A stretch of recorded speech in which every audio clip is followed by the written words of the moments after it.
नमस्कार, आप देख रहे हैं न्यूज नेशन। आपके साथ मैं हूं लक्ष्य Sharma. ICC one day world cup का जो रोमांच है पूरी दुनिया पर छा चुका है। एक से बढ़कर एक मैच आपको देखने को मिल रहे हैं। कुछ उलटफेर हो रहे हैं तो कुछ रोमांचक मैच भी आपको देखने को मिल रहे हैं। अंतिम गेंद तक पता नहीं चलता कि कौन सी टीम जीतेगी और सेमीफाइनल की जो रेस है वो भी काफी रोमांचक हो चुकी है। टीम इंडिया 6 मैच में 6 जीत के साथ नंबर 1 पर के पायदान पर काबिज है। और अब जो 1 नवंबर को यानी कि 1 नवंबर को जो मैच खेला जाएगा उससे आपको आइडिया लग जाएगा कि सेमीफाइनल की रेस में जो नंबर 2 पर टीम रह सकती है वो कौन सी है, क्योंकि ये मैच खेला जाएगा साउथ अफ्रीका और न्यूजीलैंड के बीच में। एक तरफ जहां साउथ अफ्रीका जीत की हैट्रिक लगा चुकी है तो न्यूजीलैंड अपने पिछले दोनों मैच हार चुकी है। तो सारी चर्चा करेंगे, आपको पिच रिपोर्ट भी बताएंगे, आपको दोनों टीमों की संभावित प्लेइंग 11 भी बताएंगे, आपको हेड टू हेड भी बताएंगे और वेदर कंडीशन भी बताएंगे। लेकिन सबसे पहले एक बार बातचीत कर लेते हैं दोनों ही टीमों की संभावित प्लेइंग 11 के ऊपर। तो सबसे पहले बातचीत करते हैं साउथ अफ्रीका की। साउथ अफ्रीका के बारे में बात करें तो Quinton de Kock, Temba Bavuma, Rassie van der Dussen, Aiden Markram, Heinrich Klaasen, David Miller, Marco Jansen, Gerald Coetzee, Keshav Maharaj, Kagiso Rabada और तबरेज शमसी।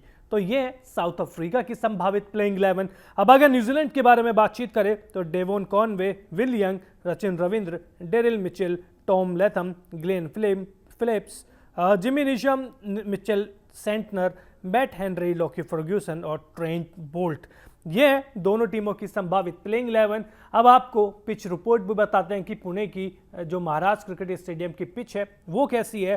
पुणे की पिच पर गेंदबाजों को मदद मिलती है, यहाँ पर स्पिनर्स के साथ साथ तेज गेंदबाजों को भी अच्छी खासी मदद मिलती है। इस वर्ल्ड कप में इस ग्राउंड पर 2 मैच हुए हैं, दोनों ही मैच चेस करने वाली टीम जीती है। आपको याद होगा भारत ने भी बांग्लादेश को हराया था और श्रीलंका ने हराया था, माफ कीजिएगा, अफगानिस्तान ने श्रीलंका को दी थी पटकनी। अब अगर हेड टू हेड मुकाबलों के बारे में बातचीत करें तो देखिए दोनों टीमों के बीच में 71 मैच हुए हैं, जिसमें से 41 मैच जीते हैं साउथ अफ्रीका ने, 25 मैच जीते हैं न्यूजीलैंड ने और 5 मैचों का जो नतीजा है वो नहीं निकल पाया है। तो अब आपको पिच रिपोर्ट भी बताई, अब आपको हेड टू हेड मुकाबले भी बताए, दोनों टीमों के संभावित प्लेइंग 11 भी बताई। अब वेदर भी बता देते हैं। तो अगर वेदर की आप टेंशन ले रहे हैं तो आप बिल्कुल टेंशन मत लीजिए, क्योंकि बारिश की बहुत कम प्रेडिक्शन है, 2 या 3% ही बारिश की प्रेडिक्शन की गई है। तो इसका मतलब ये है कि 100 ओवर का मैच आपको देखने को मिल सकता है, यानी कि 50-50 दोनों पारियों को मिला ले 50-50 ओवर की, तो 100 ओवर का मैच आपको देखने को मिल सकता है। अब थोड़ा सा चर्चा दोनों टीमों की फॉर्म के बारे में भी कर लेते हैं। तो सबसे पहले बातचीत करते हैं न्यूजीलैंड की, जिसे पिछले मैच में ऑस्ट्रेलिया के खिलाफ हार तो जरूर झेलनी पड़ी थी, लेकिन उस हार से मतलब जो ऑस्ट्रेलिया जीता था उसकी जीत से चर्चे न्यूजीलैंड की हार के हो रहे थे, क्योंकि जिस हिसाब से केवल 5 रन से हारी थी न्यूजीलैंड की टीम, 389 का रन का टारगेट का पीछा कर रही थी। तो मुझे लगता है कि न्यूजीलैंड के जो हौसले हैं वो काफ़ी बुलंद होंगे। देखिए कॉनवे के बल्ले से रन तो निकल रहे हैं, लेकिन 1 शतक निकला है, उसके बाद थोड़ी सी फॉर्म है वो डिप हुई है। और ये मैच जहां हो रहा है पुणे में, वहां पर स्पिनर्स को भी मदद मिलती है, तो इसलिए न्यूजीलैंड की तरफ से ये सबसे की प्लेयर साबित हो सकते हैं। विलियम के साथ देखिए रन तो बना रहे हैं, अर्धशतक भी लगाए हैं, लेकिन दबाव बहुत ज़्यादा दे देते हैं अपनी टीम को, क्योंकि शुरुआत में डॉट्स गेंद बहुत ज़्यादा खेलते हैं। हालांकि कई बार जब सेट हो जाते हैं तो बराबरी कर लेते हैं, लेकिन कई मैचों में ऐसा भी हुआ है कि वो जल्दी आउट हो गए, सेट होने के बाद आउट हो गए, उसके बाद जो डॉट गेंद का प्रेशर है वो न्यूजीलैंड के ऊपर आ गया था। अगला नाम सचिन रविंद्र है, जिसके बारे में चर्चा करें तो क्या करें। इस वर्ल्ड कप में 2 शतक लगा चुके हैं और पिछले मैच में जब ऑस्ट्रेलिया के खिलाफ उतरे थे तो भी एक बेहतरीन शतक लगाया था, न्यूजीलैंड को गेम में बनाए रखा था। वो तो गलत टाइम पे आउट हो गए, नहीं तो न्यूजीलैंड को जीत दिलाकर ही वो वापस आते। इसके बाद मिचेल की बारी आती है। मिचेल के बल्ले से लगातार रन बन रहे हैं, जहां टॉप ऑर्डर में सचिन रन बना रहे हैं तो मिडिल ऑर्डर में जो मिचेल है वो लगातार रन बना रहे हैं। पिछले मैच में ऑस्ट्रेलिया के खिलाफ भी इन्होंने 54 रन की पारी खेली थी। इसके बाद टॉम लेथम, जो केन विलियमसन के नहीं खेलने की उसमें कर रहे हैं कप्तानी, प्रदर्शन एवरेज रहा है, ठीक ठाक रहा है, क्योंकि अब बल्ले से अर्धशतक तो निकले हैं लेकिन उस तरीके की इंपैक्टफुल पारी नहीं निकली है। ऑस्ट्रेलिया के खिलाफ भी जब टीम को जरूरत थी तो वो खराब एक रिवर्स स्वीप शॉट खेल के आउट हो गए, और उसके बाद जब टीम दबाव में आ गई थी तो उन्हें थोड़ा सा कप्तानी वाली पारी खेलनी होगी। नो डाउट बहुत टैलेंटेड खिलाड़ी है, स्पिन अच्छा खेलते हैं, तेज गेंदबाजी को भी अच्छा खेलते हैं, स्पिन में रिवर्स स्वीप भी अच्छा मारते हैं, स्वीप भी अच्छा मारते हैं, तो शॉट्स तो सारे हैं, लेकिन जो शॉट सिलेक्शन है वो इनको ठीक करना होगा। इसके बाद भी देखिए ग्लेन फिलिप्स गेंदबाजी में तो कमाल कर रहे हैं। ऑस्ट्रेलिया के खिलाफ अगर न्यूजीलैंड की वापसी हुई थी तो उनकी गेंदबाजी का ही कमाल था, जो 3 विकेट उन्होंने लिए थे, लेकिन ग्लेन फिलिप्स को अब बल्लेबाजी में भी कुछ कमाल करना होगा। जिस तरीके का उनका रोल दिया गया है, तूफानी वो बल्लेबाज है, तूफानी बल्लेबाजी वो कर सकते हैं, लेकिन इस वर्ल्ड कप में अब तक वो देखने को मिला नहीं है। तो उम्मीद करेंगे कि इस मैच में आपको फिलिप का तूफान भी आते हुए दिख जाए। इसके बाद जिमी नीशम, अगर न्यूजीलैंड इतने करीब पहुंचा था उस मैच का तो वो नीशम की वजह से था। हालांकि इतनी जो ऑस्ट्रेलिया इतना बड़ा स्कोर बना गया वो भी नीशम की वजह से था, क्योंकि 49वें ओवर में 27 रन पड़े थे नीशम के ओवर में, और वहीं से गेम पूरी तरीके से पलट गया था, लेकिन उसकी भरपाई उन्होंने कर दी थी। बल्लेबाजी में 58 रन बनाए थे, रन आउट हो गए, नहीं तो हो सकता था कि न्यूजीलैंड को मैच जिता ही देते। इसके बाद सेंटनर भी है, गेंदबाजी तो अच्छी कर रहे हैं, बल्लेबाजी भी ठीक ठाक कर रहे हैं, तो ये रोल अपना लगातार निभा रहे हैं। अच्छी गेंदबाजी मतलब इकोनॉमिकल भी कर रहे हैं और विकेट भी ले रहे हैं, तो कोई दिक्कत की बात नहीं है।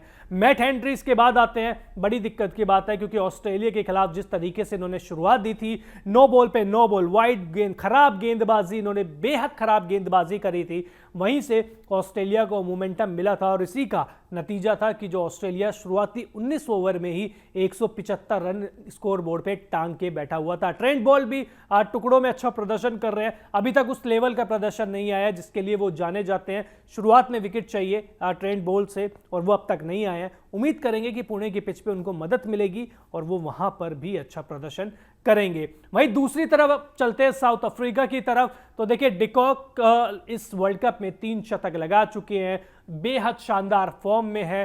ये वर्ल्ड कप उनका आखिरी वर्ल्ड कप होगा, इसके बाद वो वनडे फॉर्मेट में खेलेंगे नहीं, संन्यास ले चुके हैं। तो देखिए वो खुद बोल चुके हैं कि इस वर्ल्ड कप को मैं यादगार बनाना चाहता हूं, तो यादगार बनाने के लिए जो काम करना चाहिए वो कर भी रहे हैं, लगातार रन बना रहे हैं। दूसरी तरफ जो उनके जोड़ीदार है कप्तान टिम्बा बवुआ, उनको अपनी जिम्मेदारी समझनी होगी। वो कब रन बनाएंगे पता नहीं।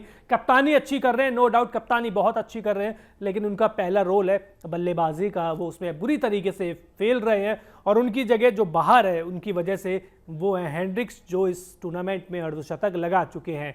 इसके बाद वैन डर डुसेन आते हैं, वो शुरुआत उन्होंने बेहद अच्छी करी थी, लेकिन उसके बाद उनका प्रदर्शन डिप रहा है। जैसे ही स्पिनर आते हैं वो फंस जाते हैं, और शुरुआत में ना जाने पता नहीं क्यों वो डॉट गेंद बहुत ज़्यादा खेलने लग गए। वो उनका गेम तो नहीं है, लेकिन इस वर्ल्ड कप में देखने को आया है कि वो डॉट गेंद ज़्यादा खेल रहे हैं, शुरुआत में दबाव बहुत ज़्यादा ले रहे हैं अपने ऊपर।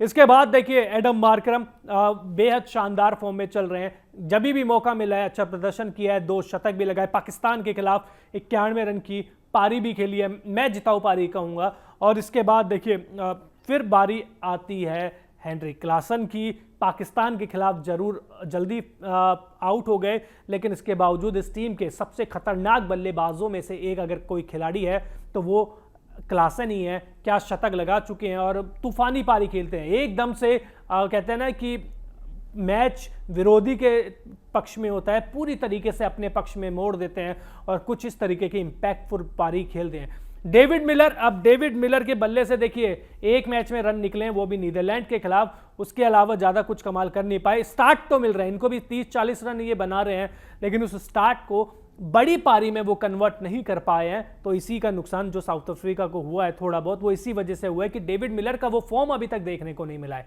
इसके बाद गेंदबाजी आ जाती है, देखिए गेंदबाजी अच्छी खासी हुई है, रबाडा अच्छी गेंदबाजी कर रहे हैं, स्पिनर्स में चाहे तबरेज शमसी हो चाहे केशव महाराज हो, दोनों ही अच्छी गेंदबाजी कर रहे हैं। तबरेज शमसी ने पाकिस्तान के खिलाफ 4 विकेट लिए थे। कोर्टसी रन तो दे रहे हैं, देखिए इकोनॉमी बहुत हाई है उनकी, 6 रन प्रति ओवर से ज़्यादा की है, लेकिन इसके साथ ही विकेट टेकर है, रन जरूर दे रहे हैं लेकिन विकेट भी ले रहे हैं, और यही रोल शायद टीम मैनेजमेंट ने उनको दिया हुआ है कि आप भले ही थोड़े से रन ज़्यादा दे दीजिए, लेकिन जो विकेट है वो लगातार अंतराल में आप लेते रहें। तो गेंदबाजी काफी सॉर्ट आउट लग रही है। अब आप कमेंट बॉक्स में आप ये बताइए कि New Zealand versus south Africa Pune में जब भिड़ेंगे तो कौन सी टीम आपको मजबूत दिख रही है? क्या साउथ अफ्रीका जीत के साथ सेमीफाइनल की रेस में और ऊपर चला जाएगा? क्या न्यूजीलैंड जो जीत का रथ चल रहा था और बीच में जो हार के कुछ मैचेस आ गए हैं, क्या उसको बदलकर दोबारा से जीत के रथ पर सवार हो पाएगा? कमेंट बॉक्स में जरूर बताइए। इसके अलावा अगर आपने न्यूज़ नेशन को सब्सक्राइब नहीं किया है तो जल्द से जल्द कर लीजिए, क्योंकि पूरे वर्ल्ड कप में आपको ओकिनावा प्रेजेंट्स हिंदुस्तान का सपना वर्ल्ड कप अपना एसोसिएशन विद प्रिंगल यहां आपको देखने को मिलेगा। तो जल्द से जल्द कर लीजिए सब्सक्राइब। बहुत बहुत शुक्रिया।